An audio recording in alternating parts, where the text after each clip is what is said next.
Doctrina nueva, revelaciones nuevas. A ellos no les bastó la Biblia, tuvieron que crear el libro del Mormón, Doctrina y Convenios, la Perla del Gran Precio, pero tampoco se les hizo suficiente y necesitan estar recibiendo esas revistas donde vienen las doctrinas nuevas. Doctrinas nuevas. Hacemos la otra. Decía Joseph Fielding Smith, el nieto del hermano de Joseph Smith: en toda conferencia general de la iglesia, los conferenciantes están pronunciando palabra equivalente a todo lo que contiene el libro de Mormón o la Biblia. Miren, para ellos es palabra equivalente. En aquel tiempo, decían ellos, era palabra equivalente. Hoy en día ya no es palabra equivalente, ahora es superior a todo lo que contiene el libro de Mormón o la Biblia. Entonces, ¿para qué tienen esos libros si les van a estar dando doctrina nueva? Ellos mismos se contradicen. Pasemos a la otra. Es tan bíblica como cualquier cosa que puedan encontrar en cualquiera de las obras clásicas de la iglesia. Para ellos es Biblia. Pasemos a la otra. Por supuesto, decía, la gente puede aceptar o rechazar lo que el Señor les ofrece. Sin embargo, la aceptación produce salvación. El rechazo lleva a la condenación. Rechazar lo que ellos todos los años están emitiendo como doctrina nueva lleva al mormón al infierno, a la condenación. Pasemos a la siguiente. Decía Herbert Kimball, presidente mormón: aprendan a hacer como se les ordena. Tanto los ancianos como los jóvenes aprendan a hacer lo que se les indica para el futuro. Si su líder les ordena hacer algo, hágalo. No es asunto suyo determinar si es correcto o incorrecto. ¿A qué le suena eso? ¿Qué mando yo? Mire, todos los pastores, evangelistas y predicadores estamos sujetos, y así tiene que ser, a que las personas que están escuchando lo que predicamos juzguen lo que predicamos, lo analicen a la luz de la Biblia, a ver si lo que les estamos hablando es bíblico o no. Así es. No es que la gente está obligada a aceptarlo porque yo lo digo. Y como yo estoy parado acá, yo tengo el micrófono, entonces yo tengo el poder, Mojimán, y usted me tiene que hacer caso, tiene que creerlo. No, es que es el pastor y al pastor se le tiene que sujetar. Permítame, la Biblia dice que sí, tenemos que sujetarnos a los pastores. Yo como pastor le enseño eso a las ovejas, hay que sujetarse. Pero primero a Dios y después a hombre. Recuerde lo que decían los discípulos: es justo obedecer a Dios antes que a los hombres. Si yo como pastor le predico algo a la gente que más bien lo va a llevar a pecar contra Dios, entonces ¿a quién tienen que hacerle caso? ¿A mí o a Dios? A Dios. Eso es lo que el cristianismo no ha entendido. Le tienen más temor a veces a los hombres que a Dios mismo. Más temor al hombre, es increíble. Por eso hay tanto hereje, tanto apóstata, porque le infunden miedo a la gente. Si usted se va de esta iglesia está maldito, le dicen. Si a la gente, como me voy, me muero si me voy, estoy maldito. Yo en la iglesia le digo a los hermanos: usted tiene la libertad de irse cuando quiera. ¿Por qué razón? Porque así como entró libremente, se puede ir libremente. Nadie está sujeto, nadie hizo un contrato con sangre, decía yo me voy a congregar en la iglesia Piedra Angular. No. Y si alguien se va, yo no lo voy a maldecir, ni le voy a decir usted está maldito, o usted aquí, o usted allá, hijo del diablo, rebelde. Si la persona siente que la iglesia le está dando el pan de vida, si la iglesia lo está guiando por el camino correcto, si las prédicas que escucha en cada culto son apegadas a la Biblia, la gente se va a quedar. Pero si no tienen la libertad de irse, ¿cuál es el problema? ¿Por qué maldecir la gente? Los mormones le infunden temor, como es característico de una secta, infundirle temor. La gente no se queda por amor, se queda por temor. Como esas mujeres que el marido les pega y les pega y les pega y no lo dejan por lo mismo, porque tienen miedo. Y están con él ahí no por amor, sino por el miedo. Así. Pasemos a la otra, por favor. La Biblia, el libro de Mormón y la doctrina y los pactos no son suficientes para guiarnos durante las 24 horas.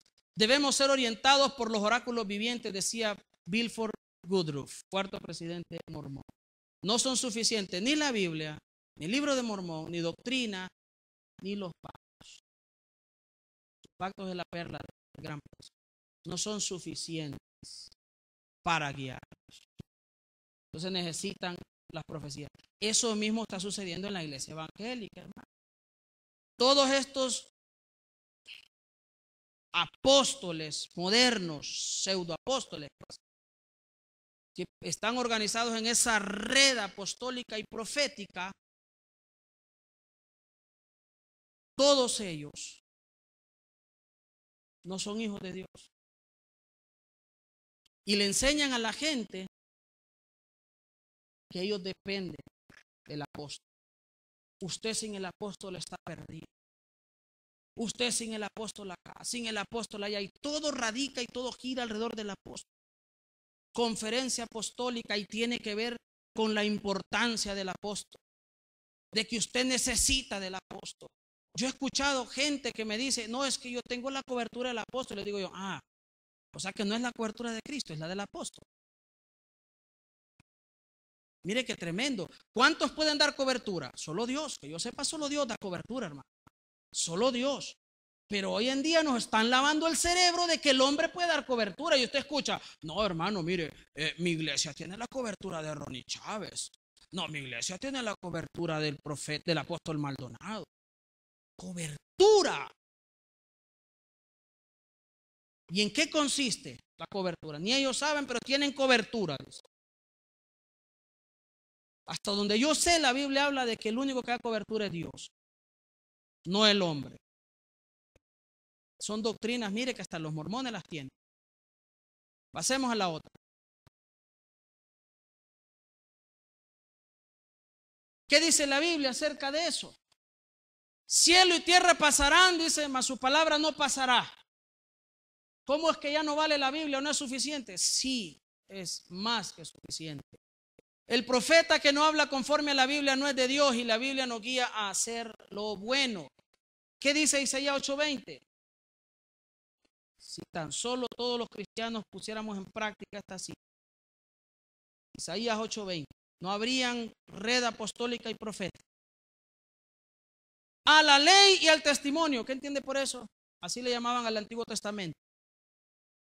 Acuérdense que antes no tenía el nombre los libros, no decía la gente libro de Génesis, libro de Éxodo.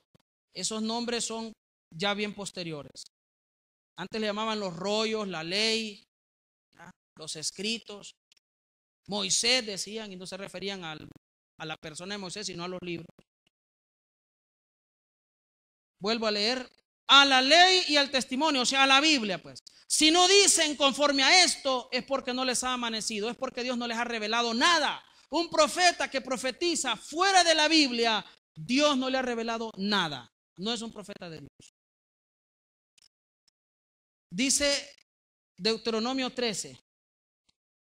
Cuando se levante en medio de ti un profeta o soñador de sueños y te anuncie una señal o un prodigio, si se cumple la señal o el prodigio que él te anunció y te dice, vayamos tras dioses ajenos que tú no conoces y sirvámoslos, no escucharás las palabras del tal profeta ni del tal soñador de sueños, porque Jehová vuestro Dios os está probando para saber si amáis a Jehová vuestro Dios con todo vuestro corazón y con toda vuestra alma.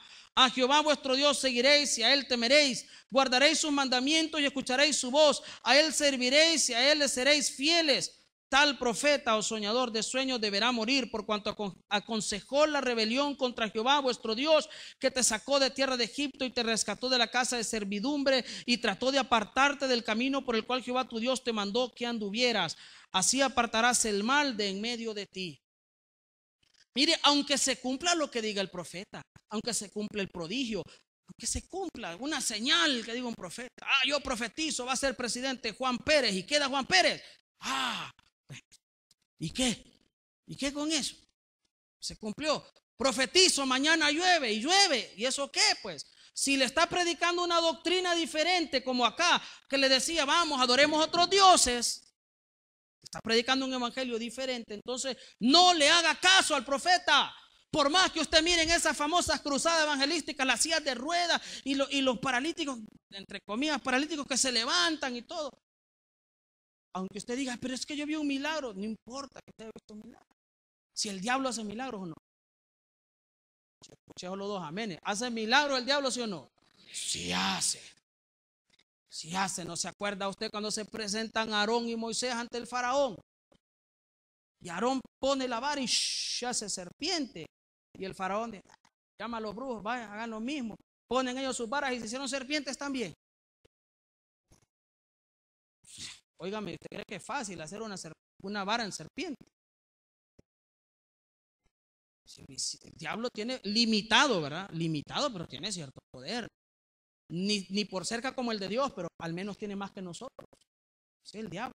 Entonces, el hecho de que usted vea que alguien hace milagros y las sillas de ruedas nuevecitas, hasta con la etiqueta, pero ¡ay, me acabo de levantar! ¿Y eso qué? Usted preste la atención a lo que predica. Lo que predica. Porque, mire, ahora hasta las canciones cristianas nosotros tenemos que examinarlas, las canciones cristianas, las letras. ¿Notó usted algo con algunas de las letras que se cantaron hoy? ¿Vio usted que están modificadas para no cantar como originalmente decían las letras? Porque tal vez no estaban como dice la Biblia. Una canción que dice, el tabernáculo caído de David. ¿Qué dice esa canción? La original. Hoy en día levantamos, nosotros. Dice eso la Biblia. La Biblia dice que el tabernáculo de David fue levantado por Jesús. Por eso hoy cantamos el tabernáculo caído de David, Jesucristo ha levantado. Eso es lo correcto. Amén. Pero como ahora ni eso analizamos los cristianos, dos seres hay en mí. ¿Me quieren dominar? Dos seres. ¿Quiénes son? El diablo y el Espíritu Santo ahí adentro de usted. Y cantan eso. Porque no leen. ¿Se dan cuenta? Arrebato, la canción famosa Arrebato. Mire, toda esa canción. La vez pasada íbamos nosotros a un lugar con los hermanos de la iglesia y el señor del bus puso, yo como ya tengo años no montarme en un bus, yo no sabía que ahora los buses tienen televisor. Y él en el televisor ahí pone unos videos. Iba escuchando ahí música cristiana, viendo los videos. Y ponen una canción ahí Arrebato. Toda la canción le cantó al diablo. En ningún momento se dirigió a Dios. Oiga bien, toda la canción va dirigida al diablo. Arrebato, arrebato, te quito esto, te quito lo otro, porque tú me lo habías quitado. Yo me acuerdo cuando era niño, cuando se me caía algo, me decía mi mamá, no lo recoja porque ya le dio un pico al diablo. Ya no lo recogía. Entonces, ¿por qué? Porque era asqueroso. Esta señora con esa canción Arrebato, así babiado por el diablo, así lo agarra. Pues. Qué asquerosidad. ¿Usted cree que Dios quiere que le cantemos al diablo? Y el diablo feliz porque le canta. Feliz. Me contaba un pastor que él escuchó a una persona también cantar así y al final le dijo, no, le dice usted en toda esa canción no me gustó porque toda esa canción usted se la cantó al diablo, no le cantó a Dios. Y tiene razón el hermano. Toda esa canción se la cantó al diablo. Arrebato. ¿Por qué mejor no le dice, Señor, bendíceme, abre las ventanas de los cielos? Y hablando de ventanas de los cielos, hay otra canción. Hay una canción que se llama Hosana. A ver si me ayudan con la letra, pero esa canción dice algo así. Levantamos un clamor, pues dice, por sanidad y redención. Muéstranos lo que tú ves, los secretos de tu corazón. Después dice, un pueblo unido pide hoy libertad y salvación. Ármanos con tu valor. ¿Qué dice después? Lo que deseamos es. ¿Se ha puesto a pensar usted en eso? Somos revolucionarios los cristianos.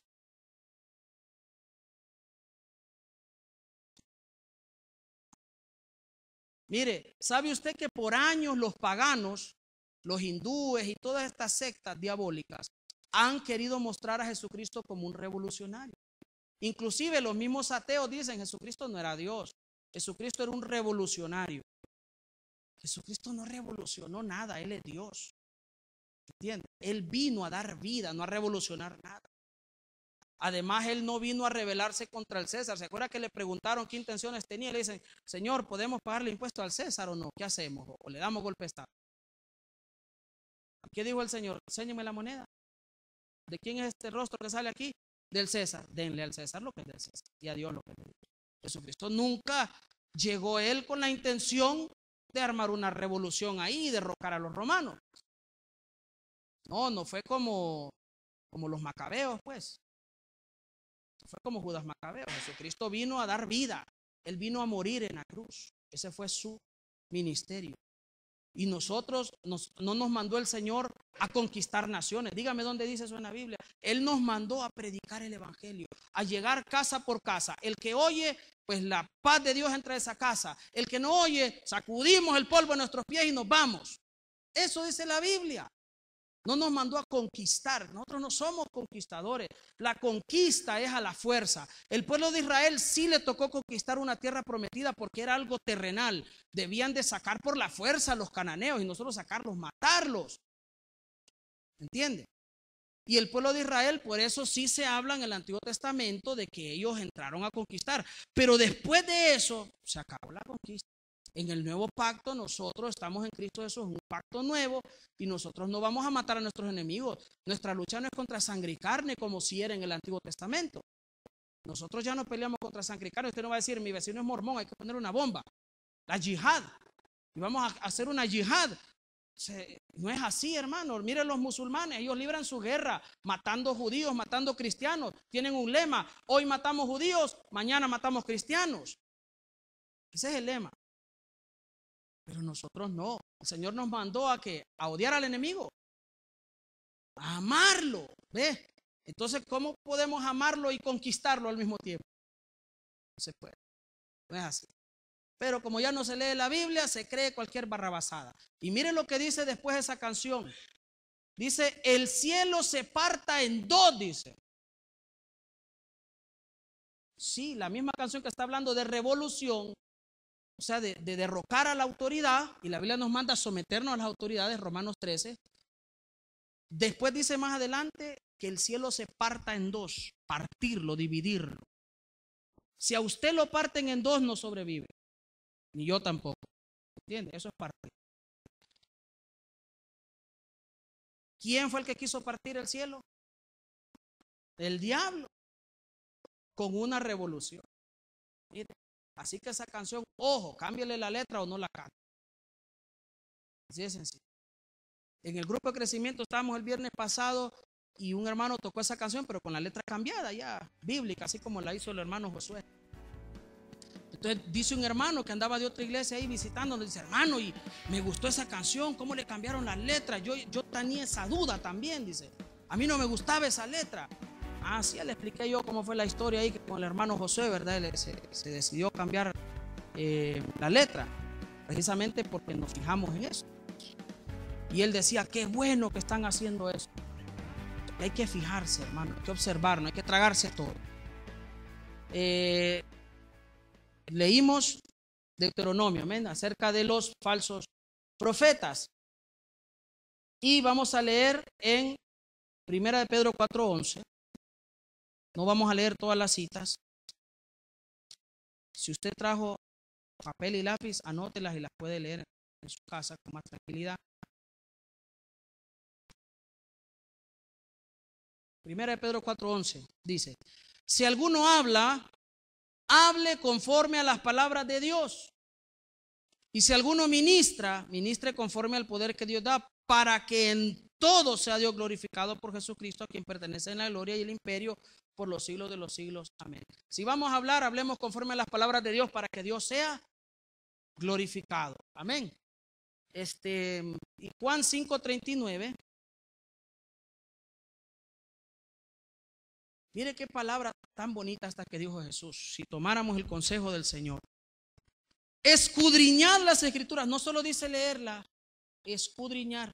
O sea, vamos a escarbar, vamos a estudiar, vamos a meternos a fondo. Escudriñad las escrituras, porque a vosotros os parece que en ellas tenéis la vida eterna, y ellas son las que dan testimonio de mí, dices. ¿Quiere aprender de Jesús? ¿Quiere aprender de Dios? La Biblia, hermano. La Biblia. Hay que aprender de Dios leyendo la Biblia. Yo le invito a usted, estudie la Biblia. Dedíquele tiempo. Yo sé que a veces a uno se le hace un poco difícil, porque no somos nosotros los latinoamericanos muy dados a la lectura. No somos muy dados a la lectura. Nos gusta leer, cuando leemos el periódico, ni eso leemos, los encabezados, los títulos, solo eso leemos. Somos así, la Biblia a veces la queremos leer así también. Pero esto es vida para nosotros, es vida. Así que hay que esforzarnos, pues, para estudiar esta palabra, como decía el mismo libro de Josué, ¿verdad? Que meditemos en este libro de la ley día y noche. Pasemos a la otra. Número 7. Los hijos de Caín. Para los mormones es la gente de raza negra. Mire qué fuerte. Qué fuerte. Sí, los hijos de Caín dicen ellos que son la gente de raza negra. Pero qué racionamiento tan retrógrado. Porque si fuese cierto, supongamos que tienen razón. Que no la tienen, pero vamos a suponer que tienen razón. Que toda la descendencia de Caín nacieron negritos. Pues si hubiera sido así, con el diluvio se hubiese acabado la raza negra. Porque recuerde que en el diluvio solo fue salvo ¿quién? Noé, su esposa, ¿verdad? Sus hijos y las esposas de sus hijos. No iba ningún hijo de Caín ahí. Si es que ellos son los hijos de Caín. Ahí hubiera acabado. Pero la gente no razona, se cree en ese cuento. La otra diapositiva. ¿Quieren que les diga cuál es la ley de Dios respecto a la raza africana? Decía Brigham Young. Si el hombre blanco que pertenece a la simiente elegida, mire que estos son nazis, el hombre blanco pertenece a la simiente elegida, dice, mezcla su sangre con la del linaje de Caín, el castigo bajo la ley de Dios es la muerte instantánea. ¿Qué están diciendo con eso? Que si un blanco se casaba con una negrita, muerte. Si eso piensan de los negritos, ¿qué pensarán de nosotros, hermano? Que somos una mezcla, ¿verdad? No somos anglosajones, no somos la raza elegida. ¿Descendientes de quién seremos entonces? Mire qué tremendo, los mormones tremendo. Y esa doctrina mormona también entró a la iglesia evangélica. Mire que ahí cerca de nuestra iglesia hay una iglesia. Y ahí se congregaban pues unos cuantos negritos, hermanos afrodescendientes. Y estos hermanos pues dejaron de asistir ahí. ¿Por qué razón? Porque invitaron a un predicador. Y el predicador mencionó que toda la gente de raza negra o afrodescendientes, todos ellos eran descendientes de Caín. ¿Cómo le habrá caído eso a los hermanos que estaban escuchando? Ya se imagina usted. Qué lamentable escuchar en una iglesia evangélica eso. ¿Por qué los demás hermanos callaron? Ahí es donde digo yo la complicidad de la gente. La complicidad, porque si usted está en una iglesia o está en un lugar donde alguien está predicando, pues, y esa persona dice una herejía de ese tamaño, hay que responder, hermanos. Hay que responder y decirle, eso no es cierto lo que usted está diciendo, eso no es bíblico. Por eso dice la Biblia que el reino de los cielos es para valientes. Mire, hay gente que es bien cobarde, que prefiere callar. No, es que a paz nos ha llamado el Señor. Por favor, hombre. Si la Biblia dice que contendamos ardientemente por la fe. A paz porque no nos vamos a ir a trompadas con ellos, pero sí por lo menos podemos discutir los asuntos doctrinales. ¿No ha leído el libro de los Hechos? Que Pablo se iba y disertaba largamente con los griegos. Largamente disertaba con ellos. Pero hay gente que dice es que el evangelio no es para contender, que dice que no. Lea la Biblia, pues. Claro que sí es para eso. Pero no leen. Leamos la otra. Esto será siempre así. Caín mató a su hermano y el Señor puso una marca sobre él, que es la nariz aplastada y la piel negra, dijo Brigham. Mire qué hijo del diablo ese. Ese era racista, eso fundaron el Ku Klux Klan, pues. Son redneck. Pasemos a la otra. Cuando todos los otros hijos de Adán hayan tenido el privilegio de recibir el sacerdocio y de entrar en el reino de Dios y de ser redimidos desde los 4 extremos de la tierra y de haber recibido la resurrección de los muertos, entonces habrá pasado suficiente tiempo para retirar la maldición de Caín y su descendencia. O sea, ¿qué quiere decir con eso? Hasta que todos los blancos se salven, pueden entrar los negros.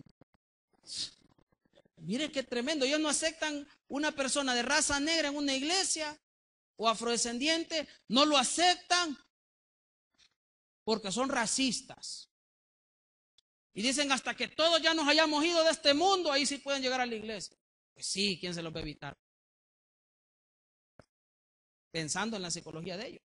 Tremendo. Son racistas. ¿Cómo pueden considerar a la gente de raza negra o afrodescendiente que no son hijos de Dios? Todos somos hijos de Dios, no importa el color de la piel. Todos somos hijos de Dios. Si hemos aceptado a Jesucristo como nuestro Dios y Salvador, somos hijos de Dios. Amén. Pasemos a la otra. Miremos la relación con el paganismo que tiene la iglesia mormona. Ya estamos terminando, faltaría el 9 después de esto. Pasemos a la siguiente. En la Biblia satánica de Anton LaVey, en la página que enumera los nombres infernales, hay una Biblia satánica, ¿sabe usted? ¿Verdad? Qué horrible eso, pero hay. Se llamaba Anton LaVey. Tiene una página donde salen los nombres infernales. El dios de los ghouls, que son una especie de demonios, se llama Mormo. Por lo tanto, sus seguidores deberían de ser los mormones. Mire cómo se llama una deidad, oiga bien, una deidad pagana, un dios pagano, que supuestamente es una deidad infernal. Esa deidad infernal se llama Mormón. Por eso el libro de Mormón, no de los mormones. Pasemos a la otra. En chino, Mormón significa las puertas del infierno. Por esto los misioneros mormones tienen problemas en Hong Kong, que no pueden decir que son mormones. Van a decir que son mormones y mormón significa las puertas del infierno. O sea, llega un mormón diciendo soy mormón, el chino va a entender este viene del infierno.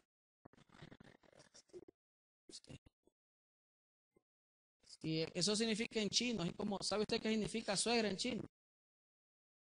Lin Chen La. Pasemos a la otra. Mire, está interesante esto, mire. Quetzalcóatl era una deidad mesoamericana, un dios de todas las civilizaciones mesoamericanas que habían, obviamente, en el continente americano. Decía Milton R. Hunter, miembro del primer concilio de los 70, Quetzalcóatl no pudo ser otro que Jesús el Cristo, el Señor y Dios de esta tierra y Salvador de la familia humana. Por lo tanto, Jesucristo y Quetzalcóatl son el mismo. Y si usted alguna vez ha tenido la curiosidad de estudiar a Quetzalcóatl o que sea mirar las imágenes de Quetzalcóatl, Quetzalcóatl es representado por una serpiente alada. Así lo representaban, una serpiente alada. Y según la Biblia, ¿quién es la serpiente alada? Por si no lo sabía usted, el diablo. No me voy a detener a explicar los versículos que hablan de eso, pero es el diablo, la serpiente antigua. O sea que los mormones, al considerar a Quetzalcóatl como Jesucristo, son adoradores de Quetzalcóatl. Y cuando un mormón se encuentra una imagen de Quetzalcóatl, debe de adorarla porque la considera su Dios. Y las imágenes de Quetzalcóatl son una serpiente o dragón. ¿Y cuál es el Dios de los chinos? El dragón. Hacemos la otra. Y el dragón en Apocalipsis es el diablo. Decía Joseph Smith, el fundador de la iglesia mormona, todos los credos cristianos son abominables, dice. O sea que con esa declaración está diciendo Joseph Smith que ellos no son cristianos. ¿Entiende? Así que nunca vuelva a decir usted que los mormones son una rama del cristianismo como dicen muchos. No lo es, ni por cerca. Pasemos a la otra. Decía Brigham Young, todos los cristianos se arrastran en las tinieblas y el Dios de los cristianos es el diablo de los mormones. O sea que ellos consideran a nuestro Dios como ¿quién? ¿Es una religión cristiana esa? ¡Qué tremendo! Para ellos nuestro Dios es el diablo. Y el diablo nuestro, el Dios de ellos. Para nosotros el diablo es el Dios de ellos. Pasemos a la otra. El cristianismo ha sido ideado por el infierno y es una gran sarta de disparates. El diablo no pudo haber inventado una maquinaria mejor para diseminar su obra, decía John Taylor, tercer presidente mormón. ¿Ves? La psicología del mormón. Entonces, ¿cómo nos ve el mormón a nosotros? ¿Cómo nos ve? ¿Como hermanos separados o algo por el estilo? No, nos miran como hijos del diablo. Así nos miran. Pasemos a la otra. El legado luciferiano. ¿Qué entiende usted por luciferiano? De Lucifer, ¿verdad? Pasemos entonces a la siguiente. Decía Sterling W. Seal, ayudante del concilio de los 12 apóstoles y miembro del primer quórum de los 70, es una de las máximas autoridades. Adán cayó, decía, pero cayó en la dirección correcta, hacia la meta, cayó hacia arriba, se puede, caiga para arriba. Es increíble. O sea que lo que Adán hizo, el pecado de Adán, fue lo correcto, pues. Eso es lo que están diciendo. Nosotros hemos aprendido a lo largo de la Biblia que lo que hizo Adán trajo la desgracia a la humanidad. Entró la muerte, entraron las enfermedades. Jesucristo tuvo que venir a la tierra a deshacer todo lo que había hecho el diablo por el pecado de Adán. Por la desobediencia de uno, dice la Biblia, muchos fuimos culpables. Por la obediencia de uno, todos hemos sido justificados. Y ese uno que obedeció fue Jesús. Bueno, para ellos Adán hizo lo correcto entonces, al tomar el fruto prohibido.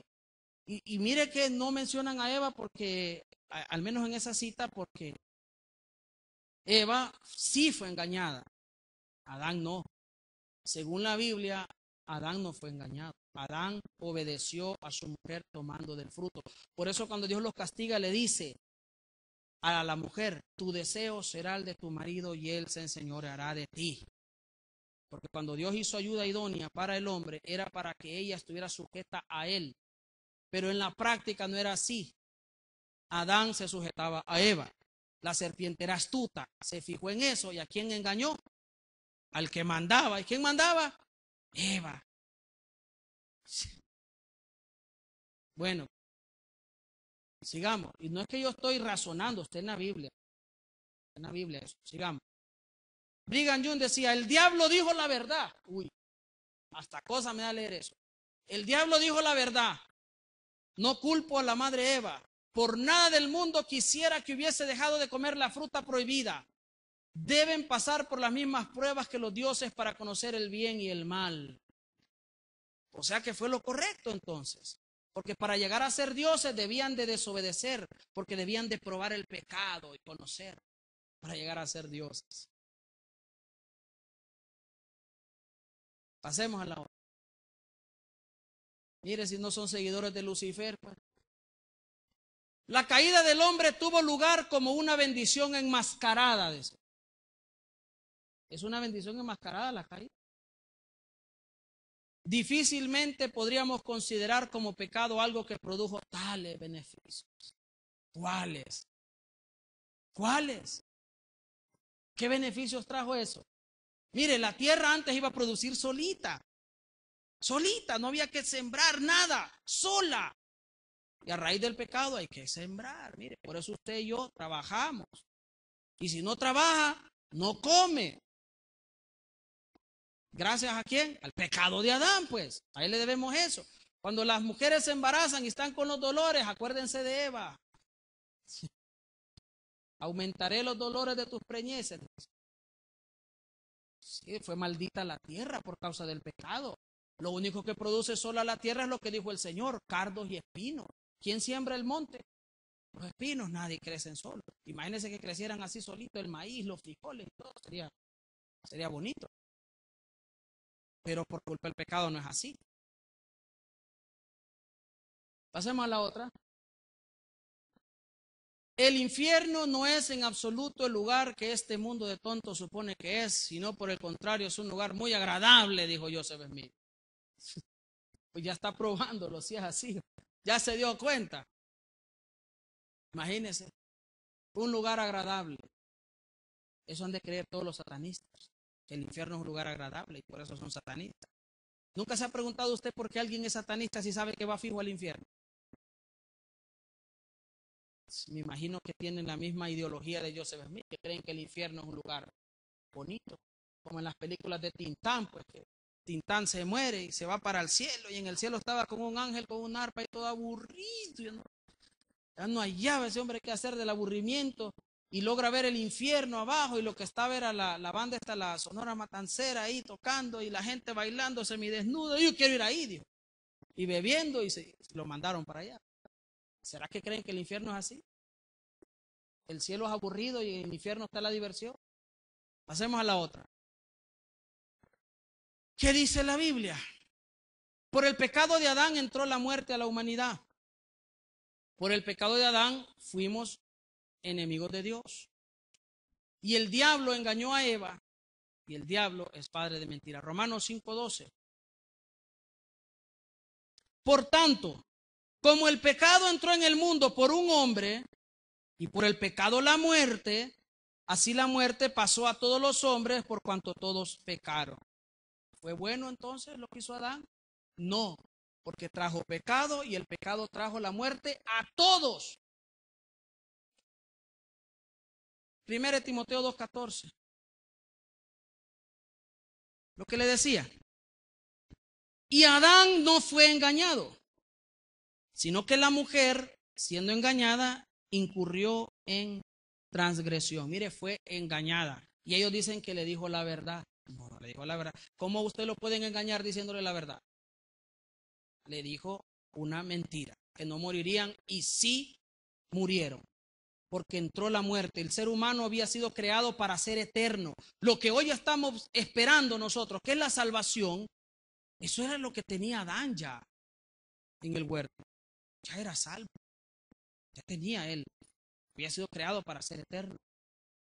Pero Dios todavía le dijo, no comas de ese árbol. ¿Y sabe qué otro árbol había en el huerto del Edén? El árbol de la vida. Ese árbol de la vida está en el paraíso. Cuando nosotros vayamos allá, seamos salvos, vamos a comer de ese árbol de la vida. Porque de ese árbol de la vida es el alimento que vamos a consumir allá nosotros, que nos va a dar eternidad. ¿Por qué Adán no comió del árbol de la vida? No, no le interesó el árbol de la vida y se fueron a comer del árbol que no debían de comer.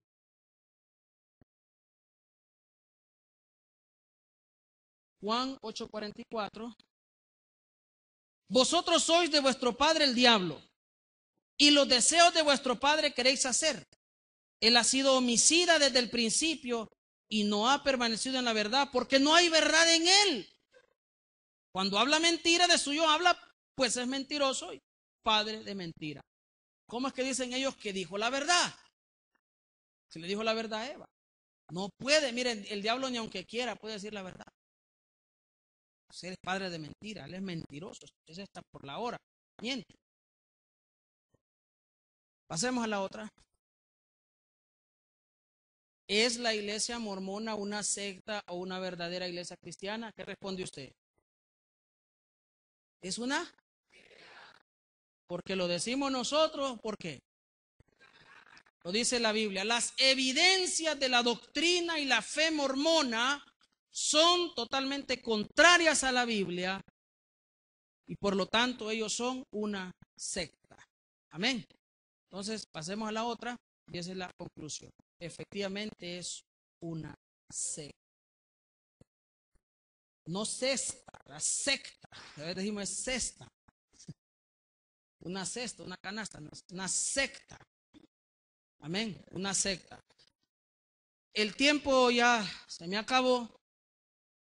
Me hubiera gustado hablar acerca de los testigos de Jehová, que es otra secta tremenda, que tiene unas doctrinas raras. Asimismo como la Iglesia Católica es otra secta, también. Que tiene, mire, la Iglesia Católica no crea que solo es el asunto este de María y los santos. Hay bastante teología de por medio ahí. Vale la pena analizar. ¿Y por qué? Porque la iglesia cristiana hoy en día está luchando con un movimiento fuerte a nivel mundial, que es el movimiento del ecumenismo.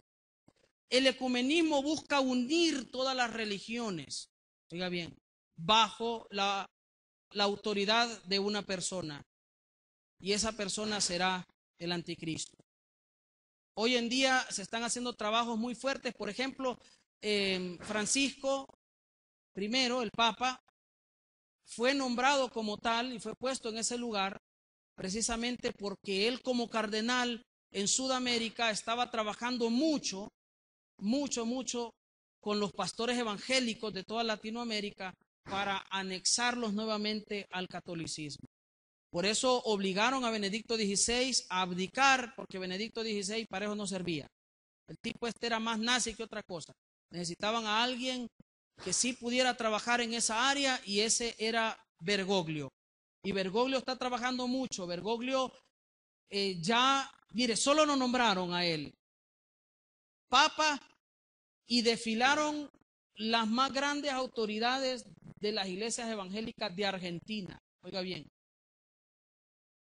los grandes apóstoles de Argentina, evangélicos, viajaron al Vaticano para someterse a él.